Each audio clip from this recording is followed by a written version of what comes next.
Hi dears and welcome to a new video.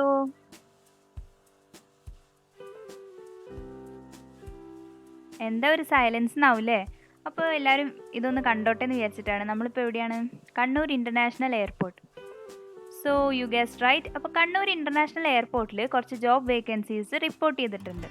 അപ്പോൾ അതാണ് നമ്മൾ ഇന്നത്തെ വീഡിയോയിലൂടെ ഡിസ്കസ് ചെയ്യാൻ പോകുന്നത്. അപ്പോൾ എന്തൊക്കെയാണ് വേക്കൻസീസ്, ആർക്കൊക്കെ അപ്ലൈ ചെയ്യാം, എന്നാണ് ലാസ്റ്റ് ഡേറ്റ്, മറ്റ് ഡീറ്റെയിൽസ് നമുക്ക് ഈ വീഡിയോയിലൂടെ കാണാം.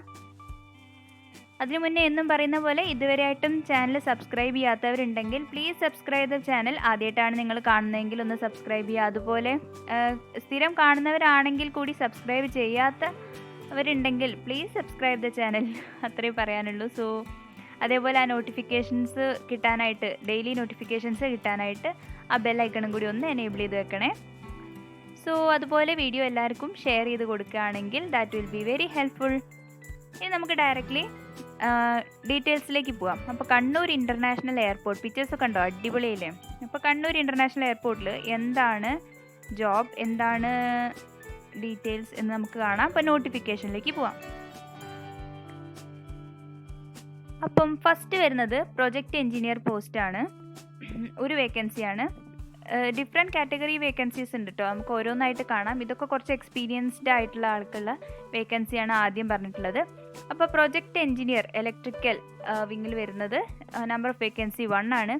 Qualification first class degree in electrical or electrical and electronics engineering, okay, or degree in electrical and electronics engineering with higher experience in AAI or other airports. പിന്നെ desirable qualification ആയിട്ട് MTech പറഞ്ഞിട്ടുണ്ട്. Experience mandatory ആണ്. അപ്പോൾ experience പറയുന്നത് minimum 10 year experience in manager post, something like that. അപ്പോൾ details നിങ്ങൾക്ക് നോക്കിയാൽ മതി. എക്സ്പീരിയൻസ്ഡ് ആയിട്ടുള്ളവർക്കാണ്. ദെൻ അപ്പർ ഏജ് ലിമിറ്റ് വരുന്നത് 55 years ആണ്. So this is about project engineer, electrical project engineer-ന്റെ പോസ്റ്റാണ്. ഇനി next we have deputy manager. Deputy മാനേജറിന് നമ്പർ ഓഫ് വേക്കൻസി 1 ആണ്. ക്വാളിഫിക്കേഷൻ പറയുന്നത് graduation, any graduation from A recognised university, okay. Experience ചോദിക്കുന്നുണ്ട്.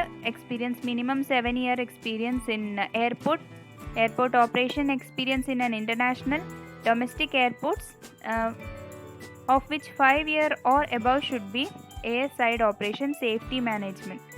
So safety officer അല്ലെങ്കിൽ safety ഡിപ്പാർട്ട്മെൻറ്റിൽ experience ഉള്ളവർക്കാണ് ഈ ഒരു പോസ്റ്റ് പ്രിഫർ ചെയ്യുന്നത്. ആൻഡ് വാലിഡ് ലൈസൻസും ചോദിക്കുന്നുണ്ട്, okay. Then upper age limit is 45 years. Then your income details is given.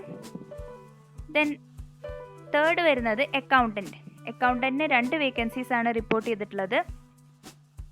Qualification വരുന്നത് first class graduate in commerce, അതായത്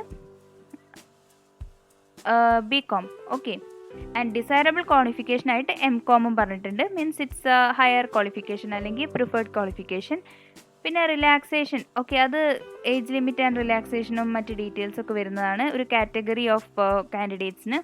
experience minimum 3 years experience in finance and account in a reputed company, government departments or something, okay. Experience airport അതോറിറ്റിയിൽ ഒരു experience ഒന്നും ചോദിക്കുന്നില്ല. അത് preference will be given if you are in an airport or airline industry.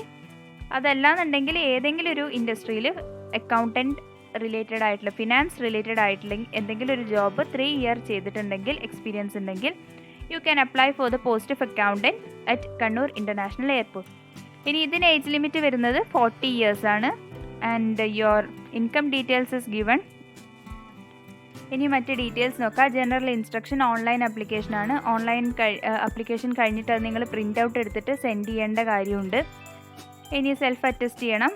Hard കോപ്പീസൊക്കെ self attest ചെയ്യണം. Then what else? Date നമ്മൾ പറഞ്ഞില്ല അല്ലേ? Last date വരുന്നത് April 15th ആണ്. 15/4/2021 ആണ് ലാസ്റ്റ് ഡേറ്റ് വരുന്നത്. പിന്നെ നിങ്ങൾ അപ്ലോഡ് ചെയ്യേണ്ടതായിട്ട് വരുന്ന ഒരു കാര്യമുള്ളൂ, നിങ്ങളുടെ passport size photograph. So your passport size photograph 50 KB JPG image ആയിട്ട് അപ്ലോഡ് ചെയ്യാനായിട്ടുണ്ട്. പിന്നെ വരുന്നത് എങ്ങനെയാണ് സെലക്ഷൻ എന്നുള്ളത്. അപ്പോൾ അപ്ലിക്കൻസ് കൂടുതലാണെങ്കിൽ മാത്രം റിട്ടൺ ടെസ്റ്റ് വെക്കുന്നതായിരിക്കും. അപ്ലിക്കൻസ് കൂടുതൽ എന്ന് പറഞ്ഞാൽ എത്രയെന്നൊരു ക്വസ്റ്റ്യൻ ഉണ്ടാവും. സോ ദാറ്റ്സ് 50 അപ്ലിക്കൻസ് മിനിമം ഉണ്ടെങ്കിൽ, I mean if the applicants are more than 50 ഒരു റിട്ടൺ ടെസ്റ്റ് പ്രതീക്ഷിക്കാം. അല്ലാന്നുണ്ടെങ്കിൽ ഇൻ്റർവ്യൂവിൻ്റെ ബേസിസിൽ, അതായത് നിങ്ങളുടെ just your verification of your certificates, അപ്പോൾ അതിൻ്റെ ബേസിസിലായിരിക്കും നിങ്ങളെ സെലക്ട് ചെയ്യാം. സോ അപ്ലിക്കൻസ് കൂടിക്കഴിഞ്ഞാൽ you should be prepared for a written exam. Otherwise just an interview will do. So basic details ഒക്കെയാണ്. അപ്പോൾ ഏതാണ് വെബ്സൈറ്റ് എന്ന് ഞാൻ പ്രത്യേകിച്ച് പറയേണ്ട, ജസ്റ്റ് ഗൂഗിളിൽ കണ്ണൂർ ഇൻ്റർനാഷണൽ എയർപോർട്ടിന് അടിച്ചാൽ മതി. അല്ലെങ്കിൽ വെബ്സൈറ്റ് ഇസ് ദിസ് www.kannur.airport.aero. അതിൽ കരിയേഴ്സ് എന്നുള്ള ഓപ്ഷനിലേക്ക് പോയാൽ മതി. So that's it. I think general instructions ഒക്കെ പറഞ്ഞു കഴിഞ്ഞു എന്ന് വിചാരിക്കുന്നു. ഓൺലൈൻ ആപ്ലിക്കേഷൻ 31/3/2021 സ്റ്റാർട്ട് ചെയ്യുക. And last date is 15/4/2021. Okay, 15 തീയതി വരെ നിങ്ങൾക്ക് അപ്ലൈ ചെയ്യാവുന്നതാണ്. ഇതൊക്കെ ജനറൽ ഇൻസ്ട്രക്ഷൻ ആണ്. ഇതിൻ്റെ ലിങ്ക് ഞാൻ ഡിസ്ക്രിപ്ഷനിൽ കൊടുക്കാം. You can go through the website and also you can go through this notification four further details. So ഇതുപോലെ മറ്റൊരു വീഡിയോ ആയിട്ട് നമുക്ക് അടുത്ത ദിവസം കാണാം. So till then take care. Thank you.